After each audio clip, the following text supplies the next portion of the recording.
Meu amigo, olá, minha amiga. Seja muito bem-vindo, muito bem-vinda. E hoje estamos aqui recebendo nossa amiga Carolina Moraes, contadora, para continuar nossas conversas sobre imposto de renda.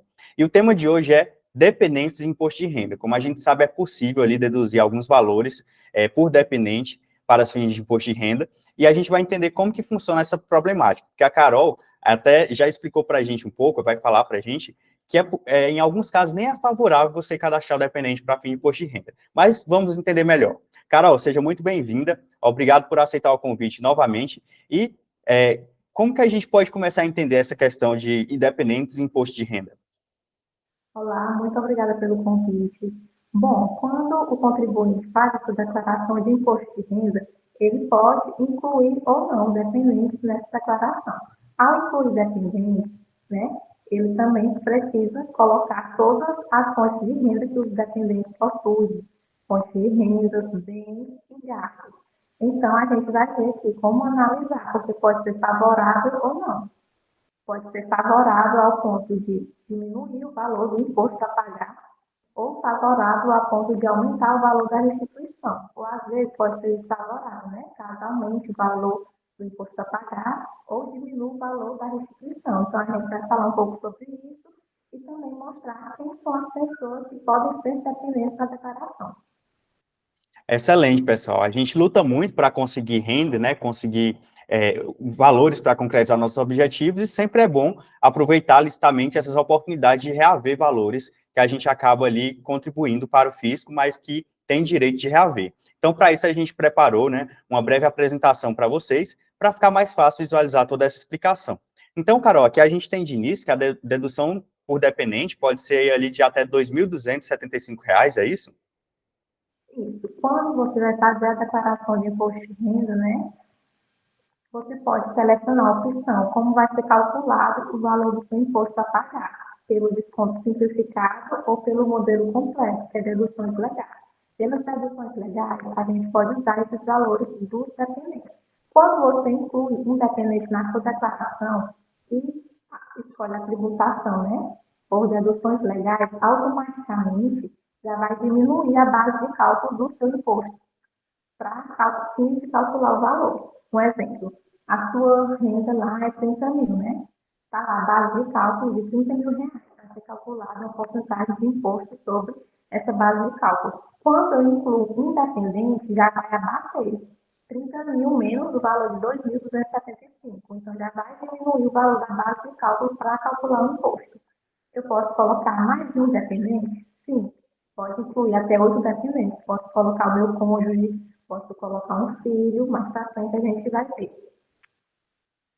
Certo. E a gente está vendo aqui que é vedado que o contribuinte conste simultaneamente mais uma declaração. Então, eu só posso ter aquele dependente na declaração de uma pessoa, seria isso? Isso. Um exemplo, eu vou entregar a minha declaração de imposto de renda. Eu posso colocar o meu marido como dependente? Posso sim, mas ele não vai poder fazer a própria declaração dele. Então, ou você é o contribuinte entregando a sua própria declaração, ou você consta como dependente em outra declaração. Entendo. E se for, no caso, um dependente, por exemplo, um filho, ele pode constar na declaração dos dois pais ou apenas de um? Não, apenas de um, Entendo. né? Excelente. Também quando você inclui independente, você vai colocar lá todas as fontes de renda dele. Se ele tiver fonte de renda, você vai acrescentar também a renda desse dependente na sua declaração, que já vai somar com a sua. E se ele tiver gastos por educação ou despesas médicas, né, que favorecem a diminuir o valor do imposto, aumentar a restituição, também você pode incluir. Então, é sempre bom você contratar um contador especializado para fazer dessa declaração, que entenda sobre a legislação.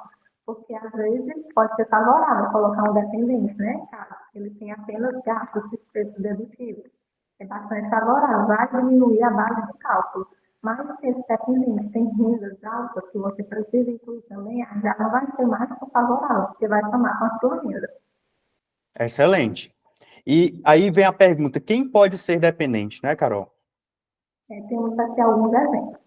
Companheiro em que o contribuinte tenha filho ou viva mais de 5 anos, ou cônjuge, pode ser dependente, filho ou enteado de até 21 anos de idade, filho ou enteados que ainda estiverem cursando estabelecimento de ensino superior ou escola técnica de segundo grau até 24 anos de idade. Então, se eu tenho um filho ou um enteado que já tem 22 anos, eu tenho que analisar.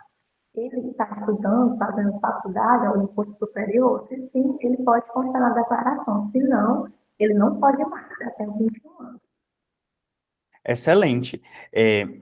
E além disso, quais outros pontos importantes que a gente pode citar aqui?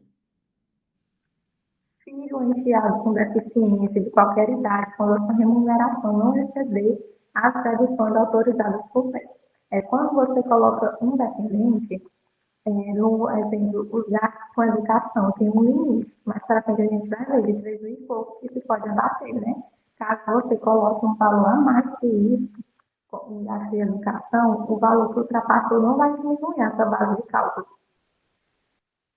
Excelente, Carol. No caso, irmão, neto, bisneto também, correto? E, assim, há toda essa análise.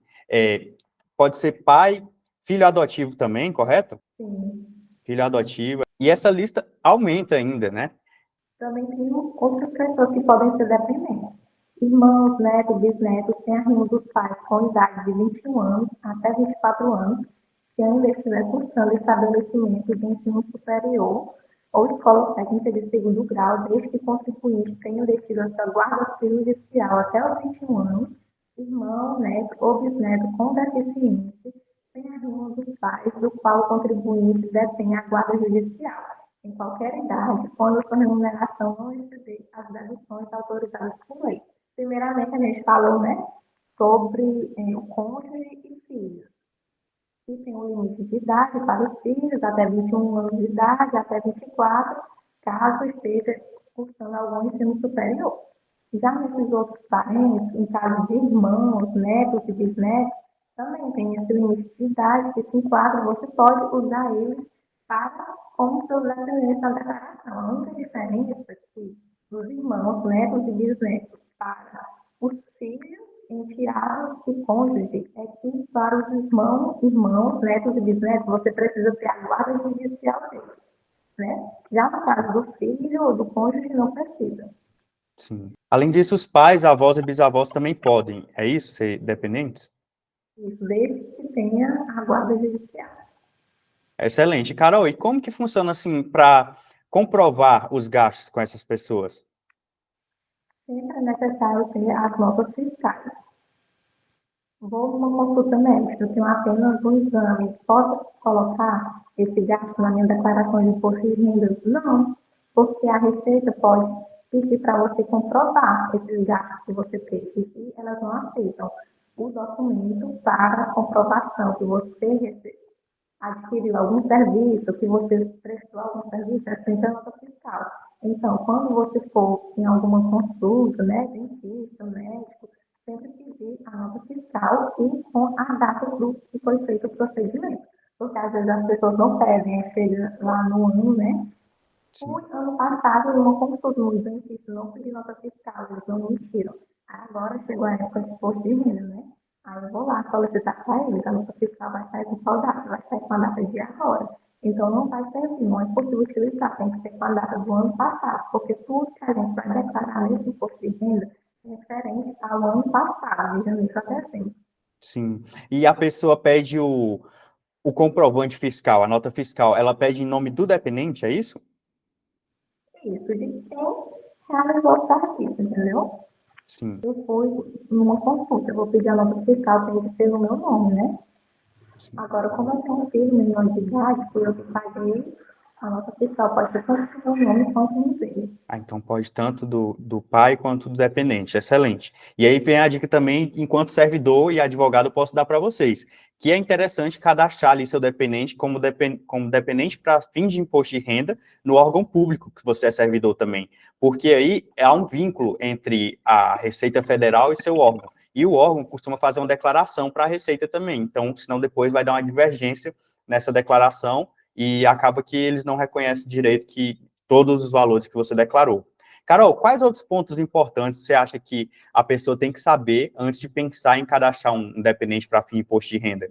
Já chegando no final do nosso vídeo. Observar bem, né? você tem que ter todas as documentações, todas as fontes de renda que o seu dependente tem, e também como os gastos. Que aí o seu contador, quem for fazer essa declaração, vai analisar, né, na hora que estiver fazendo lá, se é favorável incluir aquele dependente ou não. Porque às vezes ele tem duas fontes de renda, né? Mas eu mando só uma fonte de renda para o meu contador, aí ele coloca lá, fonte de renda, os gastos, fala, vale a pena incluir esse dependente. Mas vai cair na malha fina, porque ele tinha outra fonte de renda que não foi informada, então vai ter que corrigir. Então é sempre bom guardar todos os documentos, pedir todos os informes de rendimentos, notas fiscais de gastos, despesas com educação, despesas médicas. Excelente, pessoal. Então, fica aqui mais um vídeo esclarecedor sobre, nesse caso, dependentes de imposto de renda, e te convido tanto a me seguir a Carol, qualquer dúvida, ou se você quiser também ali fazer sua declaração de imposto de renda, entre em contato com a gente, principalmente com a Carol, que é uma contadora especializada nesse tipo de atividade. E aqui eu agradeço novamente por sua participação, Carol, e convido vocês a assistir os próximos vídeos, onde a gente vai falar também sobre isenção de imposto de renda para quem tem doença grave e outros temas relativos a imposto de renda e à contabilidade. Carol, muito obrigado pela sua participação. Eu lhe agradeço. Até mais, pessoal.